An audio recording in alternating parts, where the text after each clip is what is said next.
আমার দেশ, আমার বাড়ি, আমার ঘর, আমার সম্পদ, আমি খাবো তো তুমি খাবা নাকি?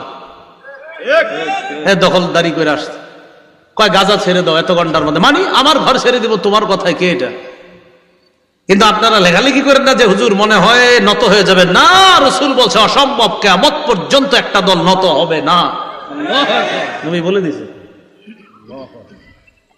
এই জন্য এই ব্যাপারে যদি কেউ হতাশার কথা কয় আমার সাথে, আমি ধর্মী আপনি কি বিশ্লেষণ করেন? নবী তো বিশ্লেষণ দিয়ে গেছে, বিশ্লেষণ দেয়।